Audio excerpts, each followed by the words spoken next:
بزرگ حضرات بیٹھے ہوئے ہیں، مجھے حافظ اشفاق صاحب نے، کیونکہ یہ میرے پاس کچھ عرصہ تھوڑا سا یہ پڑھتے رہے ہیں وہاں جامعہ میں، تو یہ میں دوسری بار یہاں اس مسجد میں آج آیا ہوں۔ تو جیسے ہمارے میزبان صاحب کہہ رہے تھے کہ کسی تعارف کے محتاج نہیں ہیں، تو ہم تعارف کے محتاج ہیں۔ جیسے انہوں نے کہہ تو دیا لیکن وہ میرے نام سے بھی واقف نہیں ہے۔ میرا نام عبدالحبیب نہیں، محمد حبیب ہے، اور میرے حضور نے فرمایا کہ نام تمہارا سب کا محمد ہی ہے، پکارنے کے لیے کوئی نام بھی رکھ لو۔ کیوں ایسا ہے؟ تو فرمایا کل قیامت کے دن رب کائنات آواز دے گا یا محمدا یا احمدا، تو جتنے بھی محمد ہوں گے، جتنے بھی احمد ہوں گے، وہ سارے اٹھ کے کھڑے ہو جائیں گے۔ پھر ندا آئے گی کہ بھئی ہم نے تو اپنے محمد کو بلایا ہے، ہم نے تو اپنے احمد کو بلایا ہے، تو وہ کہیں گے جی ہمارا نام بھی محمد ہے، ہمارا بھی احمد ہے۔ تو رب فرمائے گا اچھا جس کا نام محمد ہے، جس کا احمد ہے، بغیر حساب کتاب کے ہم انہیں جنت دیتے ہیں۔ تو نام محمد ہے، پکارنے کے لیے حبیب ہے، تو اس لیے ہم تعارف کے محتاج تو ہیں، تعارف کے بغیر تو گزارا نہیں ہے۔ اور سبحان اللہ ماشاءاللہ، یہ میں نے شاید اس وقت بھی جب میں یہاں آیا تھا تو کہا تھا کہ عادت نہیں ہے کہ میں آپ کو کہتا رہوں، آپ کہیں، آپ کا فائدہ کہیں گے تو نہیں کہیں گے تو مجھے نہیں ہے۔ میں اس وقت بھی مجھے یاد ہے کہ میں نے کہا تھا میں ریڈیو کی طرح بولتا ہوں اور بول کے چلا جاتا ہوں، تو نہ کوئی میں خطیب ہوں، اپنا استاد سمجھ کے انہوں نے مجھے بلایا۔ آپ کے ذہنوں میں ہو کہ کوئی بہت بڑی تقریر کر کے جائے گا، تو وہ بھی نہیں ہے۔ ہاں کچھ باتیں ہم نے کرنی ہیں، تو اچھی لگیں تو ان کو ضرور رکھیے گا، اور اگر کسی کو اچھا نہ بھی لگے تو معافی کے طلبگار ہم نہیں ہیں، کیونکہ ہم نے اپنی طرف سے کچھ کہنا نہیں، جو کچھ دین اسلام ہے وہ ہم نے بیان کرنا ہے۔ اب اگر آپ کو اچھا نہ لگے تو پھر اپنے مقدر پہ خود رونا ہے کہ بھئی بات تو ٹھیک تھی لیکن مجھے اچھی نہیں لگی۔ تو جو لوگ جا رہے ہیں عمرہ شریف کے لیے، قرآن میں اللہ نے جو فرمایا ہے، اس کا جو حکم ہمیں دیا، وَلَوْ أَنَّهُمْ إِذْ ظَلَمُوا أَنفُسَهُمْ جَاءُوكَ، کہ یا رسول اللہ جب یہ اپنی جانوں پہ ظلم کر بیٹھیں اور پھر آپ کے پاس آ جائیں اور پھر یہ معافی طلب کریں، فاستغفر اللہ، یہ اللہ سے معافی طلب کریں، تو اللہ تو شرگوں سے زیادہ نزدیک ہے۔ رب فرماتا ہے نحن اقرب الیہ من حبل الورید، میں تمہاری شرگ سے بھی زیادہ نزدیک ہوں۔ اب شرگ یہ شرگ ہوتی ہے، یہ سامنے، اس سے زیادہ کوئی ہمارے نزدیک کوئی ہے تو وہ رب فرماتا ہے میں ہوں۔ اب شرک سے جو ہم بات جو کرتے ہیں اس کے لیے ہمیں بلڈ خون چاہیے، ہمارا دماغ جو بات ہمیں کہتا ہے کہ تم نے کہنی ہے تو وہ بلڈ پہ چلتا ہے، تو اس کو یہاں سے شرک اس کو خون دیتی ہے، یعنی بات دماغ میں آنے سے پہلے، زبان پر آنے سے پہلے شرک کے پاس ہوتی ہے، اور رب فرماتا ہے میں اس سے بھی زیادہ قریب ہوں، یعنی تم بات کرتے نہیں، اس سے پہلے میں جان جاتا ہوں، سن لیتا ہوں۔ اب وہ سمیع علیم ہے، سننے والا ہے، وہ جاننے والا ہے، اس کو سب علم میں ہے، پھر کسی اور کی ضرورت نہیں رہتی۔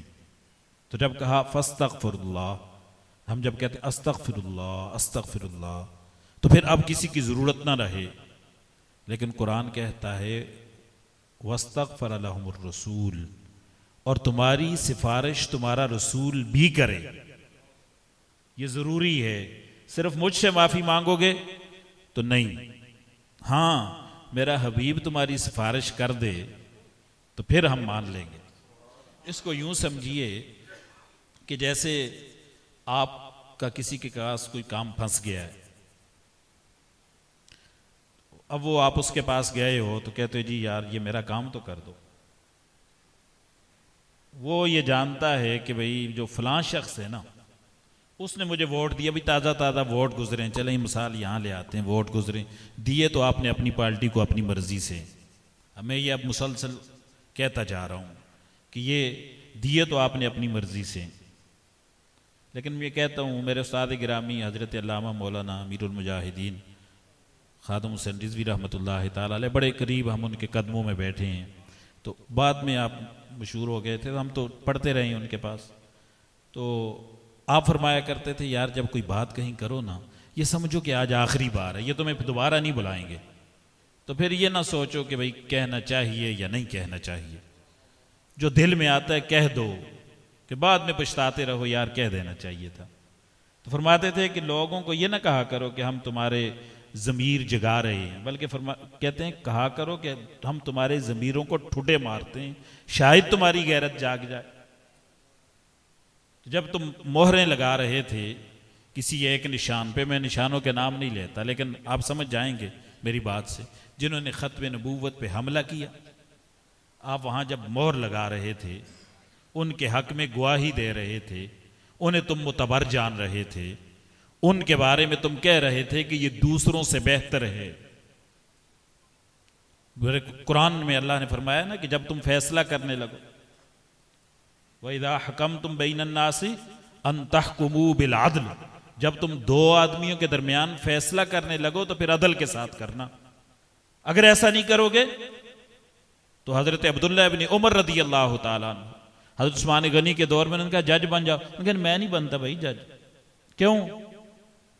انہوں نے کہا میں نے رسول اللہ سے سنا ہے کل قیامت کے دن جب تم دنیا میں جج بنتے ہو، قاضی بنتے ہو، کسی کا فیصلہ کرتے ہو، دو لوگوں کے درمیان میں تصفیہ کرتے ہو، دو لوگوں کے درمیان میں فیصلہ کرتے ہو، دو لوگوں میں سے ایک کو چنتے ہو، تو کل قیامت کے دن رب تمہیں گھسیٹ کر تمہارے گریبان سے تمہیں پوچھے گا، چاہے تم نے حق فیصلہ کیا ہو، وہاں تمہیں بتانا پڑے گا کہ کیا دیکھ کے تم نے فیصلہ کیا تھا. تو میں نہیں چاہتا کہ میں وہاں گھسیٹا جاؤں، لیکن چونکہ ہمیں یہ گواہی دینی ہے، لازمی ہے ہم پہ، اب آپ نے گواہی دے دی ہے. کل قیامت کے دن رب کائنات جب پوچھے گا کہ ختم نبوت کے غداروں کو تم نے گواہی ان کے حق میں دی تھی، تو وہاں جواب تو دینا پڑے گا. یا پھر پوچھا جائے گا کہ وہ لوگ جنہوں نے گستاخوں کو چھوڑ کے، یہاں سے آسیہ ملونہ کو چھوڑ کے، علماء کو روڈوں پہ گھسیٹ کے وہاں بیٹھ کے امریکہ کے اندر ان کفار کے اندر بیٹھ کے، تو انہوں نے کہا تھا کہ ہاں میں نے مولویوں کو بند کیا ہے اور اس ملونہ کو میں نے چھوڑا ہے. تو ایسے شخص کو جو سہولت کار ہے گستاخوں کا، اس کے حق میں آپ نے مہر لگائی ہے، تو پھر کل قیامت کے دن آپ کو جواب تو دینا پڑے گا. لہٰذا ہم وہ آواز ضرور لگاتے ہیں. جاتے ہوئے آپ سوچئے گا، کہیں حاضری دیتے ہوئے اگر ان میں سے کوئی وہ ہے تو حاضری دیتے ہوئے سوچئے گا یا رسول اللہ جنہوں نے ممتاز قادری کو پھٹے لگایا تھا، میں ان کے حق میں گواہی دے آیا ہوں. تو یہ ظلم جب تم اپنی جانوں پہ کر بیٹھو، وَلَوْ أَنَّهُمْ إِذْ ظَلَمُوا أَنفُسَهُمْ جَاءُوكَ، پھر میرے نبی کے پاس آ جاؤ، وہ پھر تمہاری سفارش کرے. تو ایسا ہو کہ ہم کسی کو، تو جس کو ووٹ دیا ہے، اب فلاں شخص نے مجھے ووٹ دیا ہے، اب میں چاہتا ہوں کہ میں وہ احسان بھی اتار دوں، تو میں کہتا ہوں اچھا تمہارا کام کر لیتا ہوں، لیکن وہ تمہارے محلے میں جو چودھری صاحب ہیں ان کو لے آؤ، تو پھر تمہاری بات بن جاتی ہے. کیوں؟ کہ وہ احسان جو اتارنا ہے، یا پھر اس سے محبت اتنی ہے، وہ چاہتا ہے کہ بار بار اس کا ذکر ہو، بار بار اس کو میرے سامنے لایا جائے. یہاں دوسری صورت ہے، رب اپنے حبیب سے محبت اتنی کرتا ہے، یا رسول اللہ میں نے معاف تو کر دوں گا لیکن چہرہ سامنے آپ کا ہونا چاہیے بس. تو اس لیے کہا وَاسْتَغْفَرَ لَهُمُ الرَّسُولُ، کہ جب نبی بھی تمہارے حق میں گواہی دے، تمہاری سفارش کرے، تو پھر ہم معاف کر دیں گے. تو ہم وہ گناہوں کا اپنے اوپر ایک گٹھڑی لے کے جا رہے ہیں. ہم نے وہ سب سے پہلے تو یہ سوچ کے جانا ہے کہ ہمارے پاس ہے کچھ بھی نہیں ہے. حبیب کی بارگاہ میں جا کے، ہمارے استاد گرامی امیر المجاہدین کے بھی استاد تھے، میرے ماموں مفتی اعظم پاکستان مفتی محمد عبدالقیوم ہزاروی رحمۃ اللہ علیہ. آپ فرماتے ہیں سارے جتنے بھی آپ کو مساجد ملیں گی اب پاکستان پورے میں، ان میں جتنے بھی لوگ ہیں، کم و بیش جتنے بھی لوگ ہیں، تقریباً کوئی نہ کوئی کسی نہ کسی سلسلے سے ان سے پڑھا ہے. دعوت اسلامی کے جتنے مدارس ہیں، آج ان کا جتنا بھی فیضان ہے، سب سے زیادہ ان کی تعداد ہے. تو یہ بھی مفتی صاحب کا فیضان ہے. مجھے یاد ہے کہ پیر الیاس قادری صاحب سید مجدہ الکریم نے انہیں فون کیا. تو اس وقت فون دو طرف ہوتا تھا, ایک طرف سے میں نے سنا تو دوسری طرف سے مفتی صاحب بات کر رہے تھے. تو انہوں نے کہا جی کہ میں آپ کی تیمارداری کے لیے. انہوں نے کہا نہیں, میری تیمارداری چھوڑو. مفتی صاحب کی عادت تھی کہ وہ اپنی بیماری نہیں مانتے تھے. تو کہا نہیں یہ بتاؤ آپ کام کیوں نہیں کرتے؟ انہوں نے کہا جی کام تو ہم کافی کرتے ہیں. کہا آپ مدارس کیوں نہیں بناتے؟ انہوں نے کہا جی ہمارے پاس لوگ نہیں ہیں. تو کہا جی ہم آپ کو لوگ دیتے ہیں. یہ مفتی اکمل قادری صاحب جامعہ نظامیہ سے پھر پڑھے, لیاقت ادری صاحب, یہ پہلی ٹیم تھی. مفتی ابوبکر صاحب, یہ سارے یہاں سے پھر وہاں بھیجے. اور یہ آج پورے پاکستان میں تو جہاں کہیں بھی مدارس ہیں وہ جامعہ نظامیہ سے ریلیٹڈ ہیں یا نہیں ہیں, آپ کو 90% سے زائد مساجد کے اندر جامعہ نظامیہ کے لوگ ملتے ہیں. تو مفتی صاحب رحمۃ اللہ تعالیٰ علیہ جو امیر المجاہدین کے بھی استاد, فرماتے ہیں جب میں مدینہ شریف پہنچا تو رات کا آخری پہل تھا. تو میں نے سوچا کہ تھوڑی دیر آرام کرتا ہوں, تہجد کا ٹائم ہو جائے گا, پھر جا کے حاضری دوں گا. کہتے ہیں جیسے ہی میری آنکھ لگی تو میں نے دیکھا کہ ایک خودکار سیڑھی چل رہی ہے, خود بہت وہ سیڑھی چلتی ہے. میری آنکھ کھل گئی اور میں سوچنے لگا کہ یہ شہر رسول ہے, یہاں بلا وجہ کوئی بات ذہن میں نہیں آتی, اور خواب بھی بلا وجہ نہیں دکھائے جاتے. تو میں غور و فکر کرنے لگا تو میرے ذہن میں یہ بات ڈالی گئی کہ تو پاکستان میں ایک بڑا ادارہ بنا کے آیا, تمہارے ہزاروں شاگرد ہیں, کئی لوگ تو نے تیار کیے ہیں, فتاوی رضویہ شریف پہ کام کیا ہے, لیکن یاد رکھنا وہ سارا کچھ یہاں چھوڑ کے میرے رسول کی بارگاہ میں جانا. تمہارا کوئی کمال نہیں ہے کہ تو نے اتنا کام کیا ہے. جیسے یہ سیڑھی خود بہت چلتی ہے ایسے ہی میرا سارا نظام جو ہے وہ خود بہت چلتا ہے, کسی بندے کا کوئی کمال نہیں ہے. تو اس لیے میرے نبی کی بارگاہ میں کوئی چیز لے کے نہ جانا کہ میں بڑا کوئی علامہ فلامہ ہوں. تو وہاں جاتے ہوئے ایک تو اپنا سارا کچھ یہاں جو حاجی ہیں وہ اپنی حج یہاں چھوڑ کے جائیں, جو نمازی ہیں وہ اپنی نمازیں یہاں چھوڑ کے جائیں, اپنا سارا کوئی چیز نہیں لے کے جانی. اور اولیاء نے لکھا ہے کہ اگر جب آپ وہاں جائیں تو پہلے حاضری جو ہے وہ احد شریف میں کریں, اور حضرت امیر معاویہ, حضرت امیر حمزہ رضی اللہ تعالیٰ عنہ, ان کے پاس جا کے آپ اپنا سارا کچھ جو کچھ بھی ہے امانتاً وہاں رکھیں کہ یہ سارا کچھ جو کچھ میرے پاس ہے, کوئی حافظ ہے, قاری ہے, عالم ہے, تو سارا کچھ امانتاً آپ کے پاس ہے. حضور کی بارگاہ میں ہم نے خالی جولی لے کے جانی ہے, اور پھر انشاءاللہ وہاں سے بھر کے ہم نے یہاں لانی ہے. ایک تو یہ ذہن میں یہ بات آپ نے رکھ کے جانی ہے. دوسرا عمرہ ہے, اس کے ظاہر ہے آپ لوگ جا رہے ہیں, تو کتنے فرض ہیں جی عمرے کے؟ آپ یہاں بیٹھے ہوئے جو لوگ جنہوں نے تیاری کی ہے, کتنے فرض ہیں عمرے کے؟ کتنے فرض ہیں؟ اب میں کوئی شرمندہ کرنے کے لیے نہیں پوچھ رہا, میں اس لیے پوچھ رہا ہوں یہ ہماری دین سے محبت ہے. ہم نے اتنا پروگرام سجایا, کب سے کہہ رہے ہیں جانا ہے, مجھے کب سے فون کیا ہوا ہے, تو ہم نے تیاری جس کام کے لیے جانا اس کی تیاری کیا ہے یہ میں آپ سے پوچھنا ہے, آپ نے مجھے بتانا ہے. اب مجھے بتائیں کتنے فرض ہیں؟ تو 2 فرض ہیں عمرے کے. ایک یہ ہے کہ نیت کے ساتھ احرام باندھنا, دوسرا ہے وہاں جا کے طواف کرنا. واجب کتنے ہیں جی عمرے کے؟ 2 واجب ہیں, ایک سعی کرنا صفا مروہ کے درمیان میں, اور ایک یہ آپ نے اپنے ٹینڈ کروانی ہے, حلق کرنا ہے یا قصر کرنا ہے, تھوڑے سے بال کاٹنے ہیں آپ نے. یہ 2 واجب ہو گئے. سنتیں کتنی ہیں جی؟ سنتیں بھی 2 ہی ہیں مردوں کے لیے. ایک یہ ہے کہ انہوں نے 2 کپڑے استعمال کرنے, یا پھر 2 سنتیں بعض بزرگوں نے لکھی ہیں کہ رمل کرنا ہے, اور دوسری سنت یہ ہے کہ آپ نے اپنے کندھے کو ننگا رکھنا ہے. یہ سنتیں ہیں. تو ان چیزوں کا آپ نے خیال رکھنا ہے, خاص طور پہ فرائض کا اور واجبات کا. اگر ان میں سے کوئی چیز رہ جاتی ہے, کمی بیشی ہو جاتی ہے, تو پھر آپ کا عمرہ جو ہے وہ نہیں ہوگا. تو جو چیز اہم ہے وہ آپ نے یاد رکھنی ہے. یہاں سے ہم نے جانا کیسے ہے؟ تو آپ نے اپنے یا تو گھر سے آپ نے احرام باندھ دینا ہے اس نیت کے ساتھ, عمرے کی نیت کے ساتھ, اور کوئی عربی کی دعائیں یاد کرنا کوئی ضرور. ہم اس میں لگ جاتے ہیں جی دعائیں یاد ہو جائیں. عربی تو رب ساری زبانیں جانتا ہے, تو کسی بھی زبان میں آپ نے دعا کیا کرنی ہے؟ یا اللہ میں عمرہ کی نیت کر رہا ہوں, تو اس کو میرے لیے آسان بھی فرما اور اس کو میری طرف سے قبول بھی فرما. بس یہ آپ کی نیت ہوگی.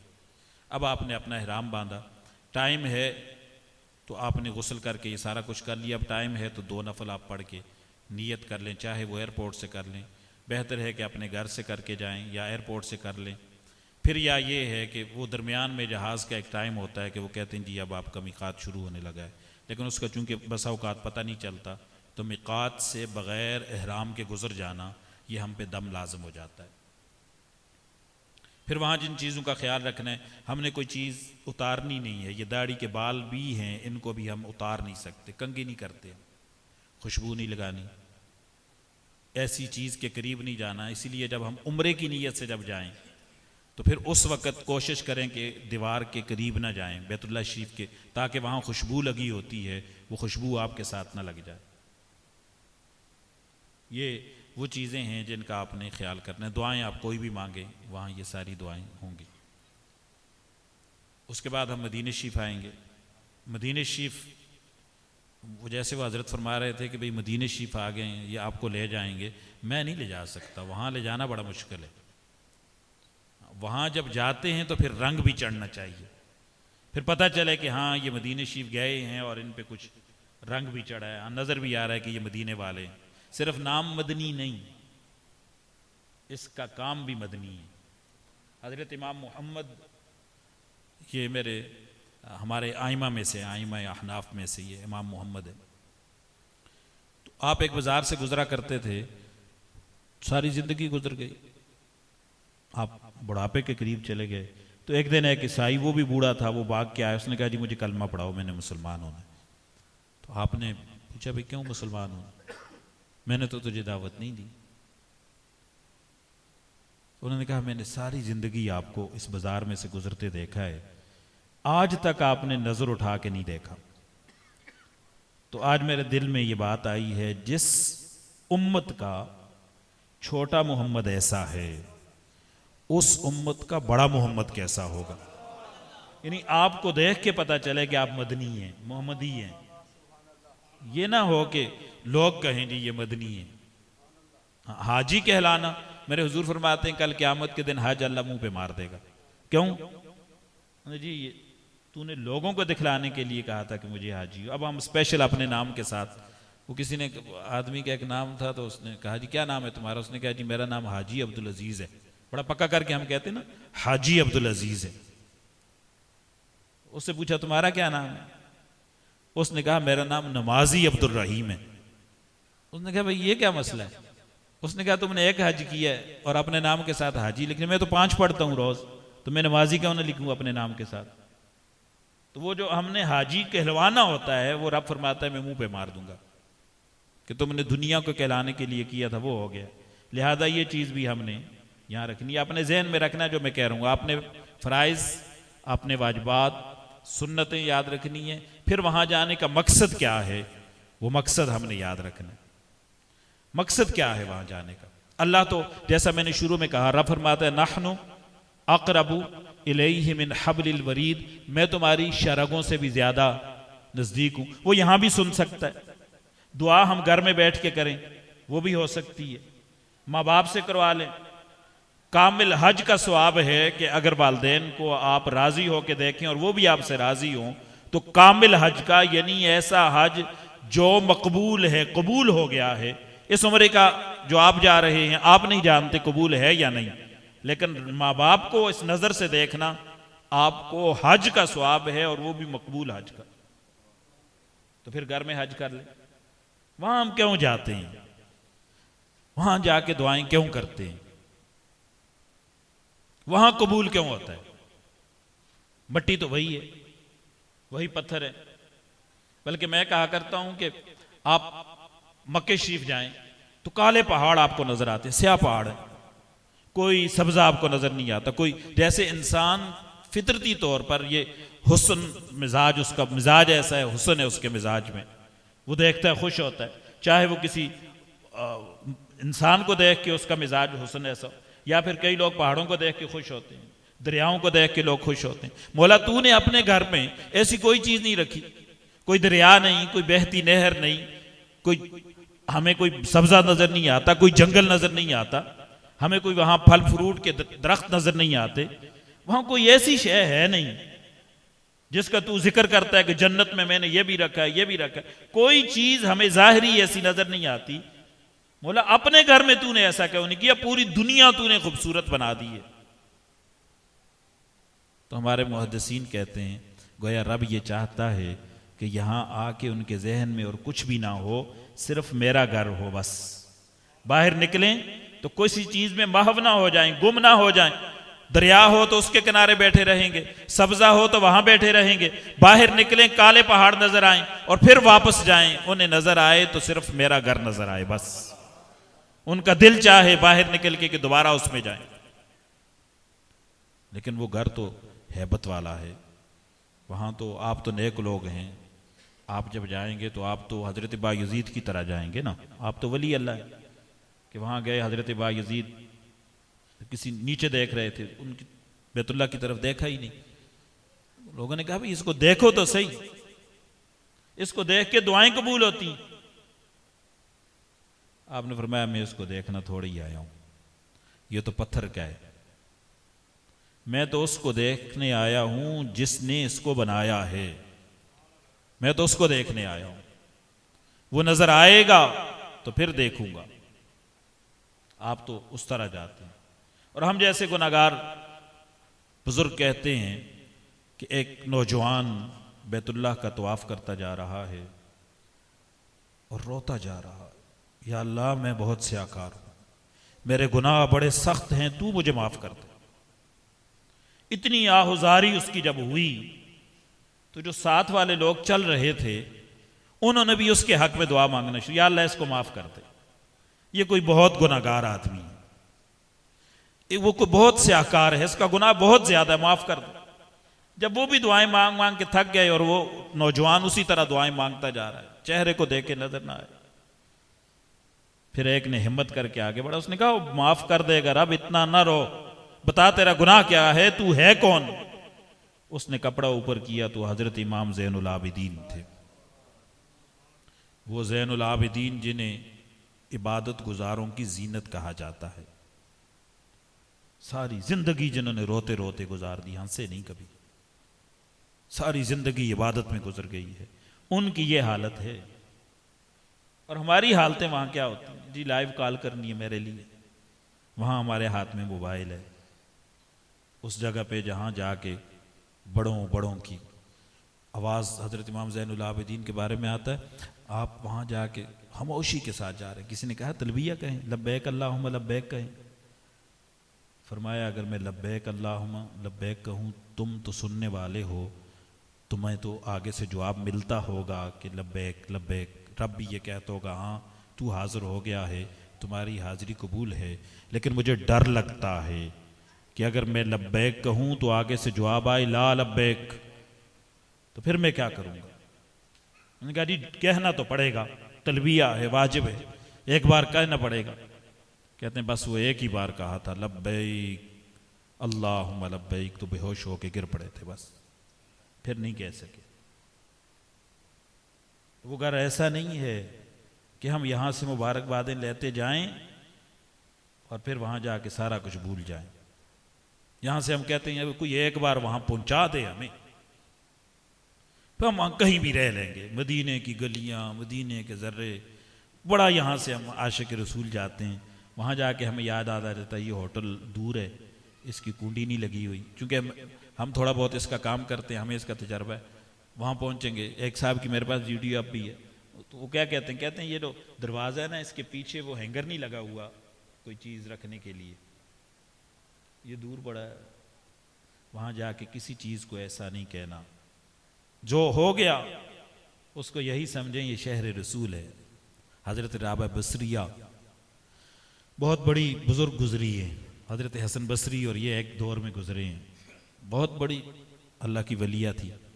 حضرت حسن بصری نے چاہا کہ میں ان سے شادی کر لوں، تو وہ مانتی نہیں تھی۔ ایک دن انہوں نے دیکھا کہ وہ آ رہی ہیں، تو انہوں نے نہر کے اوپر نا وہ مصلی بچھا کے تو نماز پڑھنا شروع کر دی حضرت حسن بصری نے، کہ رابعہ دیکھے گی اور پھر کہے گی بڑا ولی ہے تو شاید مان جائے۔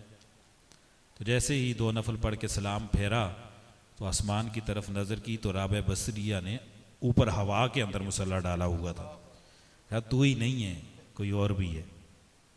لیکن جب بیت اللہ آپ فرماتی ہیں کہ جب آپ ایسی اللہ کی ولیہ تھی، ایک ہاتھ میں آپ نے آگ اور دوسرے میں پانی پکڑا ہوا، کسی نے کہا کہاں جا رہی ہوں؟ کہا میں اس پانی سے جہنم کو بجھا دوں گی اور اس آگ سے میں نے جنت کو جلا دینا ہے۔ کہا کیوں؟ کہا میں چاہتی ہوں کہ لوگ صرف اللہ کے لیے عبادت کرے، بس نہ انہیں جنت کی لالچ ہو اور نہ انہیں جہنم کا خوف ہو۔ وہ اپنی ان کا ایک انداز تھا۔ تو حضرت رابعہ بصریہ مدینہ شریف گئیں تو وہاں دل چاہا کہ دہی کھا لوں، اور یہ ایسے لوگ تو تھے نہیں کہ نفس نے جو کہا اور مان لیا۔ حضرت امام اعظم کے بارے میں آتا ہے، عبادت کر رہے تھے، نفس نے کہا کہ بیگن کھانے چاہیے، آپ گھر گئے اور گھر جا کے کہا بیگن تیار کرو۔ جب بیگن تیار ہوئے سامنے لے آ کے رکھے تو آپ نے قسم اٹھا لی میں 40 سال تک نہیں کھاؤں گا۔ فرمایا میں تو رب کی عبادت کر رہا تھا، نفس کو یہ سزا ہے کہ آئندہ ایسے بیگن نہیں ملیں گے۔ تو حضرت رابعہ بصریہ یہ تو نفس نے جب کہا کہ دہی کھاؤ تو خیال آیا کہ ایک بار تو اس کو دبا دوں، لیکن کہا کہ یہ شہر رسول ہے، یہاں بھی نہیں کھانا تو پھر کہاں کھانا ہے؟ تو دہی لیا اور جیسے ہی منہ میں رکھا تو کہا ہوئے ہوئے مدینے کا دہی اتنا کھٹا ہے۔ تو یہ ہم چونکہ ان چیزوں کو نہیں سمجھتے، ان کی روحانی ایک الگ ایک فضا ہے، تو ان کو وہاں سے اٹھایا گیا اور کسی ریگستان میں پھینک دیا گیا۔ کہا تم نے کہنا تھا تو یہ کہتی کہ دہی کھٹا ہے، تم نے یہ کیوں کہا کہ مدینے کا دہی کھٹا ہے؟ ہمارے شہر کا دہی تجھے پسند نہیں آیا۔ پھر کتنا عرصہ وہ روتی رہی اور پھر جا کے ان کی ہوا واپسی ہوئی۔ تو وہاں کسی چیز کو ہم ایسا بھی نہیں کہہ سکتے۔ اچھا، تو وہاں دعائیں کیوں قبول ہوتی؟ جیسے ہم نے قرآن میں پڑھا، قرآن کہتا ہے سبحان الذی اسریٰ بعبدہ لیلا من المسجد الحرام الی المسجد الاقصی الذی بارکنا حولہ لنریہ من آیاتنا، کہ سیر کروائی ہم نے اپنے حبیب کو، وہ ایک الگ موضوع ہے، سیر کروائی ہم نے مسجد حرام سے مسجد اقصی تک۔ اب مسجد اقصی میں کیا ہے؟ فرمایا لنریہ من آیاتنا، وہاں ہماری نشانیاں ہیں۔ ہم نے مفسرین سے پوچھا یہاں نشانیاں کیا ہیں؟ تو انہوں نے کہا یہاں انبیاء کی قبریں ہیں۔ ان کو رب کیا کہہ رہا ہے؟ یہ نشانیاں ہیں۔ اب کیا مکہ شریف میں رب کائنات تو پہلے ہی شرک سے زیادہ نزدیک ہے، کیا وہاں زیادہ کوئی قربت ہے؟ نہیں، ایسی بات نہیں۔ بات یہ ہے کہ وہاں اللہ کے پیاروں کی نشانیاں ہیں، جہاں اللہ کے پیاروں کی نشانیاں ہوں وہاں دعائیں زیادہ قبول ہوتی ہیں۔ اس لیے تو ہم حضرت داتا صاحب پہ حاضری دیتے ہیں کہ یہاں تیرے پیارے نے عبادت کی ہے، اس عبادت کا وسیلہ اس جگہ پر اللہ کے فرشتے رحمت کے نازل ہوئے ہیں، یہاں ولی اللہ آتے رہے ہیں، اس لیے دعا کی قبولیت کے چانس زیادہ ہیں۔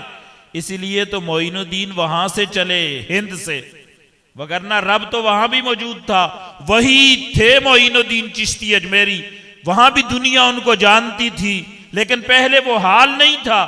یہاں آ کے 40 دن بیٹھے، پھر یہاں سے وہ رنگ لگا کہ جب واپس پہنچے تو 90 لاکھ غیر مسلموں نے بغیر کسی دعوت کے آپ کا چہرہ دیکھ کے مسلمان ہو گئے۔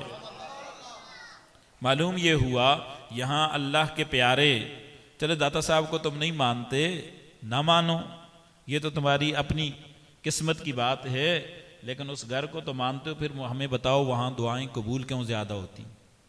اچھا، ہم اب رب کے گھر جا رہے ہیں، اللہ کا گھر ہے اور بڑی بات ہے، بڑی سعادت کی بات ہے۔ یہاں آپ اس مجلس میں آئے ہیں، جنہوں نے جانا ہے ماشاءاللہ کپڑے بھی انہوں نے اچھے پہنے ہوئے ہیں، اوپر انہوں نے یہ سارا اپنا نظام بھی اچھا کیا ہوا، ہار بھی ڈالے ہوئے ہیں، لیکن عمرے کے لیے جب ہم جاتے ہیں تو ہمیں کہا جاتا ہے یہ سارا کچھ اتار دو، اب کیا پہننا ہے جی؟ وہ کہتے ہیں بس اب 2 کپڑے لے لو بس۔ مولا یہ تیرے گھر میں آنا ہے، ہم کسی شادی میں جائیں، بڑے فنکشن میں جائیں تو بڑے تیار ہو کے جاتے ہیں، چلیں کوئی اچھا سا سوٹ پہن کے آ رہا تھا، فرمایا نہیں، صرف 2 کپڑے پہن کے آنے۔ کیوں؟ فرمایا جب میرا خلیل یہاں آیا تھا اس کے پاس صرف 2 ہی کپڑے تھے، اب ویسے آؤ گے تو پھر تو تمہارا آنا قبول ہے، وگرنہ ہم رد کر دیں گے۔ اچھا، چلے جی یہ 2 کپڑے پہن لیے وہ بھی نئے اچھے لگتے ہیں، کوئی بات نہیں، وہ پہن کے آ جاتے ہیں، لیکن سر پہ کوئی دستار تو رکھے نا، کوئی اچھی سی ٹوپی پہنے، تیرے حبیب کی سنت ہے، اچھی پگڑی پہن کے چلے آتے ہیں۔ فرمایا نہیں کچھ نہیں پہننا، سر ننگا رکھنا۔ کیوں؟ کہا جب میرا حبیب آیا تھا، میرا خلیل آیا تھا تو اس کے سر پہ کوئی چیز نہیں تھی۔ چلیں جی کنگھی کر لیتے، بال تو سنوار کے جائیں نا، کوئی تیل لگا لیں گے۔ فرمایا نہیں، جب میرا خلیل آیا تھا اتنا سفر کر کے تو اس کے بال اٹے ہوئے تھے، یعنی اس میں مٹی پڑی ہوئی تھی، اب جیسے وہ آیا تھا ویسے ہی آنا پڑے گا۔ چلیں کوئی خوشبو لگا لیں، رب کا گھر ہے۔ فرمایا لگاؤ گے دم لازم کر دوں گا، وہ بھی نہیں لگانا، ویسے ہی آنا ہے جیسے۔ اچھا جی چلیں، اسلام جو ہے یہ ایک فطرتی دین ہے، اس میں کوئی ایسی عبادت ہے نہیں جس کا لوگ مذاق اڑا سکیں۔ یہ جو لوگوں نے بنایا ہوا ہے، یہ جو پیروں کا اور اچھلنا کودنا، یہ اسلام نہیں ہے۔ ہم اس کو کبھی بھی ڈینائی، ہم اس کو مانتے نہیں ہیں، ہمیں ضرورت نہیں ہے اس کا دفاع کرنے کی۔ جی فلاں حضرت صاحب نے کہا تھا، تو ہمارے حضرت کون ہے؟ حضرت محمد مصطفیٰ صلی اللہ علیہ وآلہ وسلم، ان کا طریقہ ان کے صحابہ نے ہمیں بتایا، ہمیں یہ کوئی چیز ان میں نظر نہیں آئی، یہ اچھلنا کودنا، آگے پیچھے جانا اور وہ ہو جانا۔ اس لیے کوئی ویڈیو دکھائے کوئی چیز تو کہنا جی یہ اسلام نہیں ہے، ہم نہیں جانتے یہ کون لوگ ہیں۔ یہ نہ کہا کریں یہ ہمارے ہی ہیں تو ہم ان کو دفاع کرنا، ہمیں ضرورت ہی نہیں ہے۔ ہمارا دین وہی ہے جو حضور کا دین ہے، اور میرے حضور کا یہ کوئی طریقہ نہیں ہے۔ تو اس لیے دین اسلام میں کوئی ایسی چیز نہیں ہے جس کا مذاق اڑایا جائے۔ لیکن یہ کیا ہے کہ وہاں جا کے تو دوڑنا شروع کر دو، جی وہاں جا کے چکر لگانے۔ مولا پھر تیرے دین میں کوئی ایسی چیز ہے نہیں، پھر یہ کیا ہے؟ فرمایا جب میرے خلیل نے میرا گھر بنایا پھر اس نے چکر لگا کے اس کو دیکھا، اس کا وہ چکر لگانا ہمیں پسند آ گیا۔ مولا یہ بات بھی ٹھیک ہے، لیکن یہ رمل کیا ہے؟ 3 چکروں میں ہم نے اکڑ کے چلنا ہے، تکبر کے ساتھ چلنا ہے، ایسا کیوں ہے؟ تو تیرا حبیب تو یہ کہتا ہے کہ تکبر صرف اللہ کے لیے ہے۔ اللہ اکبر ہم دن میں کئی بار کہتے ہیں، جب نماز میں کھڑے ہوتے ہیں اپنی نفی کرتے ہیں، اللہ اکبر، اللہ سب سے بڑا، تکبر اسی کے لیے، بڑائی اسی کے لیے، ہم کوئی بڑے نہیں۔ تیرا حبیب کہتا ہے جس میں ذرا بھی تکبر پایا گیا، ذرا بھی۔ اور سب سے بڑا تکبر جو ہمارے بزرگوں نے لکھا، انہوں نے کہا دعا مانگا کرو اللہ زہد کے کبر سے محفوظ فرمائے۔ زہد کا کبر کیا ہوتا ہے؟ یہ جو عبادت کا کبر ہوتا ہے، یہ تکبر۔ نماز پڑھنے کے لیے آئے، باہر نکلے تو اب دل میں آیا کہ تو بڑا نمازی ہے، یہ جو گلے محلے میں پھر رہے ہیں یہ تو فارغ لوگ ہیں، اب دل میں آیا تو نمازی ہے، تو حاجی ہے، تو عالم ہے، تو قاری ہے، تو مولانا۔ میں یہاں تقریر کرتے کہوں یہ لوگ سارے فارغ ہیں، ان کو کچھ نہیں آتا۔ یہ زہد کا کبر ہے، تکبر ہے، اللہ اس سے محفوظ فرمائے، کیونکہ اس کی سمجھ بھی ہمیں نہیں ہوتی۔ تو مولا تیرا حبیب تو یہ کہتا ہے جس میں رائی کے دانے جیسا بھی تکبر پایا گیا اس کو جہنم کی آگ سے کوئی چیز نہیں بچا سکتی۔ پھر تیرے گھر میں، رب کے گھر میں آ کے اکڑ کے چلنا، پھر یہ کہاں کا قانون ہے؟ فرمایا بات تو ایسے ہی ہے، تکبر صرف اسی کے زیبا ہے، اکڑ کے چلنا اس کو پسند نہیں۔ اس کے حبیب ساری زندگی یوں چلے، صحابہ کہتے ہیں چلتے یوں تھے جیسے پہاڑ سے نیچے آ رہے ہوں، سر جھکا ہوا ہے۔ مکہ فتح ہوا، فتح مبین کہا گیا، جب کوئی فتح کرتا ہے تو اکڑتا ہے، لیکن صحابہ کہتے ہیں حضور اونٹنی کے اوپر تھے اور سر نیچے جھکتا جا رہا تھا، ہمیں ڈر تھا کہ حضور کہیں نیچے ہی نہ گر جائے، اتنی عاجزی۔ رب کے پاس گئے، سدرۃ المنتہا، لامکاں، آگے بڑھتے گئے، پوچھا حبیب میرے لیے کیا لے کے آئے ہو؟ عرض کی مولا عاجزی لے کے آئے ہوں، میرے پاس کچھ بھی نہیں ہے، عاجز بندہ آیا تیرا بس۔ اس لیے قرآن نے کہا سبحان الذی اسریٰ بعبدہ، ہم نے اپنے بندے کو سیر کروائی۔ کیوں؟ کہ حبیب نے وہاں جا کے کہا تھا تیرا بندہ آیا بس، اور کچھ بھی نہیں لائے۔ یہاں اکڑ کیوں؟ کہا جب صحابہ آئے تھے پہلی بار عمرہ کرنے کے لیے، یہاں مشرکین مکہ موجود تھے، انہوں نے جب دیکھا کہ یہ تو یہاں مکے میں گوشت وغیرہ کھاتے تھے، مکے کا تجارت جو ہے وہ گوشت ہے، تو یہ گوشت وغیرہ کھاتے تھے، تو چہرے بڑے سرخ لال تھے۔ مدینہ شریف والے وہ کھیتی باڑی کرتے تھے، وہاں سبزیاں زیادہ کھائی جاتی ہیں، تو سبزیاں کھا کھا کے ان کا چہرے تھوڑے سے لاغر ہو گئے. تو اب انہوں نے کہا دیکھو یہاں سے اگر پنجابی چ کہیے تو کیویں پلے پلائے اسی پہلے بھیجے سن, دیکھو کہو جی کمزور ہو کے آ گئے. جب حضور نے یہ بات سنی تو فرمایا اکڑ کے چلو, رمل کر کے چلو. یہ کندھا ننگا رکھا اور پھر اکڑ کے چلنا شروع کیا. مولا یہ تو تب تھا, اب تو وہاں کوئی مشرک ہے نہیں, سارے مسلمان ہیں, تیرا گھر ہے, پھر اکڑنا کیوں؟ فرمایا بس میرے محبوبوں کی یہ ادا مجھے پسند آ گئی تھی, اب قیامت تک کے لیے جو آئے گا اسی ادا پہ چلے گا تو پھر قبول کریں گے, وگرنہ نہیں. ٹھیک ہے یہ بھی ہو گیا. اب جی صفا مروہ میں دوڑنا ہے, یہ دوڑ کیسی ہے؟ کہا یہاں ایک ماں نے, ابھی میں چونکہ نام ان کا میں نبی یا ایک ماں نے, اس کے پاس ایک چھوٹا سا بچہ تھا, اس کو ایک جگہ پہ ڈالا. اب ماں اپنے بیٹے کے لیے, نبی کی ماں نبی کے لیے نہیں, ماں اپنی ممتا کی وجہ سے اپنے بیٹے کے لیے پانی کی تلاش میں دوڑ لگا رہی ہے. اوپر سے اترتی ہے صفا سے, نیچے بیٹا نظر نہیں آتا, درمیان سے دوڑتی ہے کہ کہیں کوئی چیز اس کو نہ پڑ جائے. سامنے جاتی ہے مروہ پہ, پھر وہاں سے اپنے بیٹے کو دیکھتی ہے, پھر آگے دیکھتی ہے کہیں پانی نظر آئے. 7 چکر لگائے, 7 چکر لگائے, بس وہ 7 چکر رب کو پسند آ گئے. فرمایا اب جو بھی آئے گا اس پہ واجب ہے کہ وہ یہاں دوڑ لگائے, یہاں باغے صفا مروہ کے درمیان میں, پھر قبول کروں گا. ٹھیک ہے یہ بات بھی قبول ہے. پھر یہ بال اتارنا کیا ہے؟ کہا ابراہیم علیہ السلام جب چل کے آئے تھے تو مٹی پڑ گئی تھی, جب انہوں نے یہ سارا کام دیکھ لیا اس کے بعد جا کے اپنے بال اتروائے. اب جو بھی آئے گا ان کی طرح اپنے بال اتروائے گا. اب اس ساری چیز کو بیان کرنے کا مقصد کیا ہے؟ اس درمیان میں نے کوئی رب کا حکم نہیں بتایا کہ رب نے یہ کہا ہے تم نے یوں کرنا ہے, آسمان پہ ایسے ہوتا ہے, فرشتے ایسے کرتے ہیں. نہیں, میرے پیاروں نے ایسا کیا ہے, تم نے بھی ایسا کرنا ہے. تو وہاں جا کے بھی یاد کس کو رکھنا ہے؟ اللہ کے پیاروں کو یاد رکھنا ہے. وہاں جا کے بھی اللہ کے خلیل کو, حبیب کو, اس کے اولیاء کو وہاں جا کے یاد رکھنا ہے. قدم بقدم آپ نے وہاں ان کو یاد رکھنا ہے, پھر آپ کی یہ قبولیت ہو جائے گی. جی مقام ابراہیم پہ جانا ہے, 2 نفل پڑھنے ہیں تم نے. کیوں؟ مقام ابراہیم پہ حاجی صاحب گئے, مقام ابراہیم پہ ہے کیا؟ ہم آگے بڑھے, ہم نے دیکھا شیشے کے اندر ایک پتھر ہے, اس کے اوپر 2 قدم لگے ہوئے ہیں.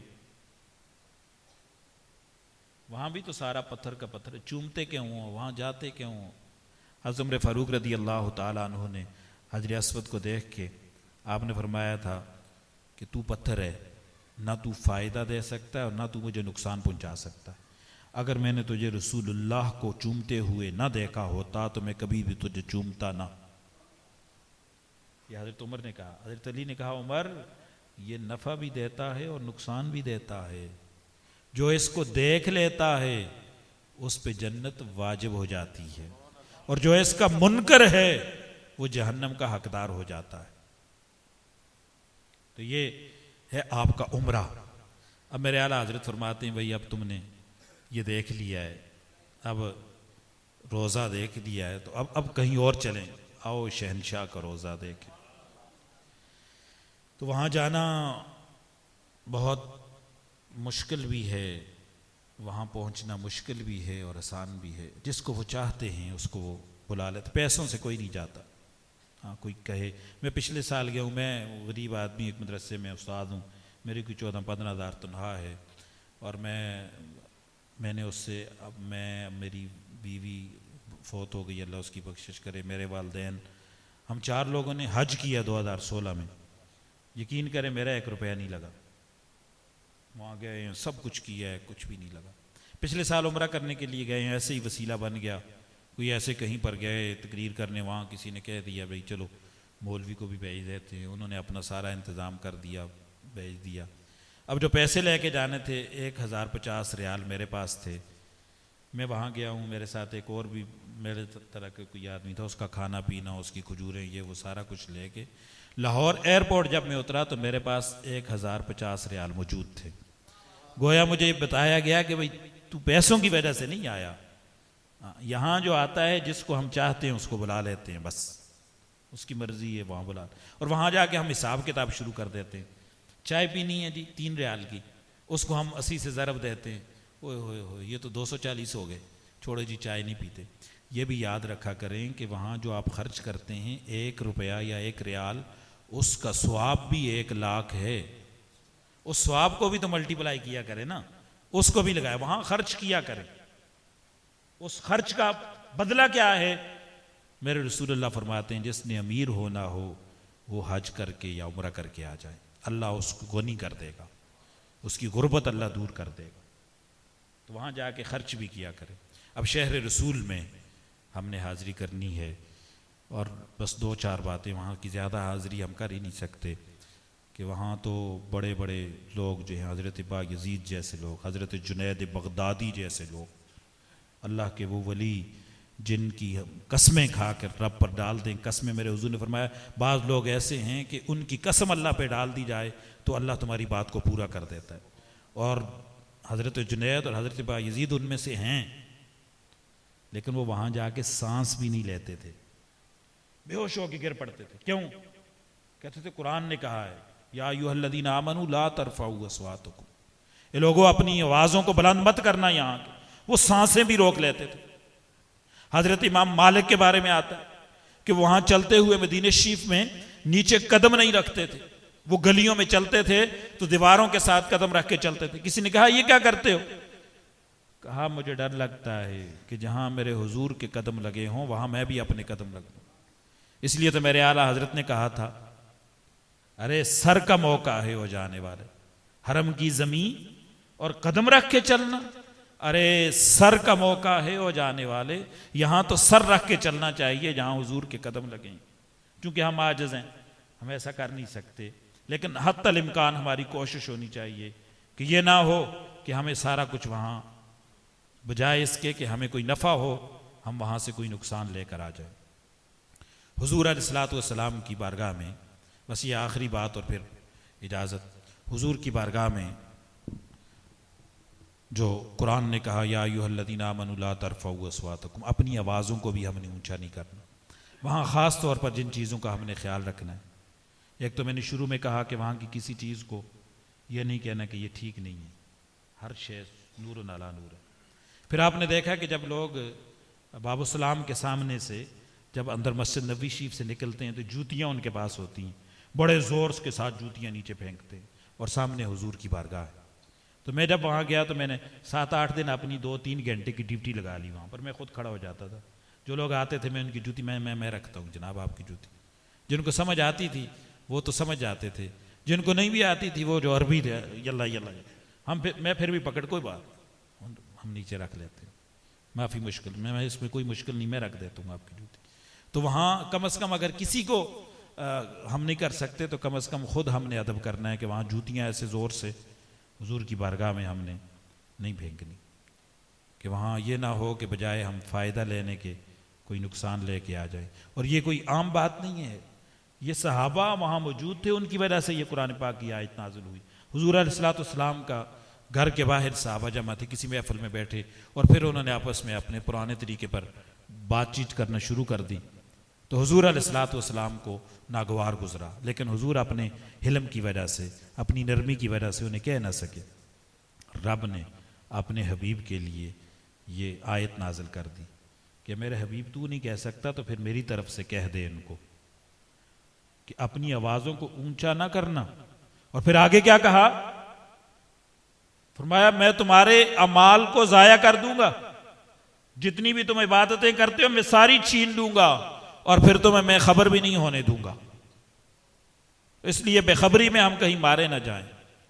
تو حضور کی بارگاہ میں ہم جائیں، ایک وہ وہاں جا کے تو جو لوگ علماء ہیں جو کچھ سمجھتے ہیں تو وہ تھوڑا سا ڈرتے رہتے ہیں. تو کبھی ایسے بھی ہوتا ہے کہ جو لوگ نہ سمجھتے ہوں ان کو زیادہ فائدہ ہو جاتا ہے. ایک صحابی کہتے ہیں میں حضور کی قبر پہ حضور علیہ الصلوۃ والسلام کی قبر انور پہ حضور کے وصال کے بعد میں بیٹھا رہا اور میرا دل کیا کہ میں حضور کی زیارت کروں، کیونکہ صحابہ کا جو سب سے بڑی عبادت تھی وہ یہی تھی کہ حضور کی زیارت ہو۔ حضرت ابو ہریرہ رضی اللہ تعالیٰ عنہ کے بارے میں آتا ہے کہ آپ رات کو جب حضور اپنے گھر کی طرف تشریف لے جاتے تو دیکھتے رہتے اور جیسے ہی حضور اندر جاتے اپنی آنکھیں بند کر لیتے تھے۔ صبح حضرت بلال حبشی اذان دے دیتے لیکن وہ نہ اٹھتے تھے، جیسے ہی حضور کی خوشبو آتی اٹھ کھڑے ہوتے اور حضور کو سیدھا دیکھتے ایک دم سے۔ کسی نے پوچھا یہ کیا کرتے ہو؟ فرمایا میں چاہتا ہوں کہ رات کو سونے سے پہلے آخری نظر بھی رسول اللہ پہ پڑے اور صبح پہلی نظر بھی رسول اللہ پہ پڑے۔ میرے حضور نے فرمایا ایک دن چھوڑ کے ایک دن آیا کرو، محبت میں اضافہ ہوتا ہے۔ حضرت ابو ہریرہ کہتے ہیں میں الٹے قدم پیچھے چلا۔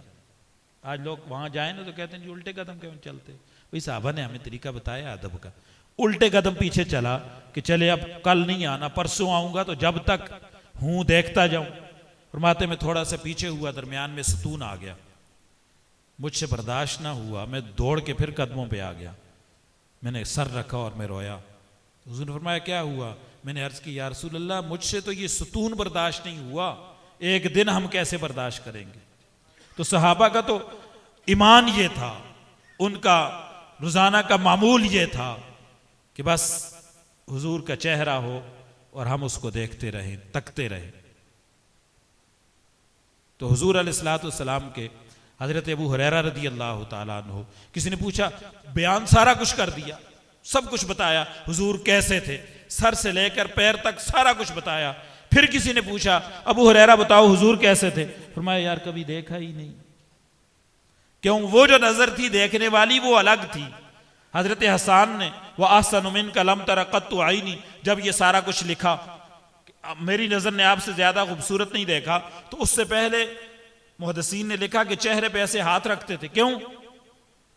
کیونکہ حضور کے چہرے کی نورانیت ہی اتنی تھی کہ وہ اس طرح دیکھ ہی نہیں سکتے تھے۔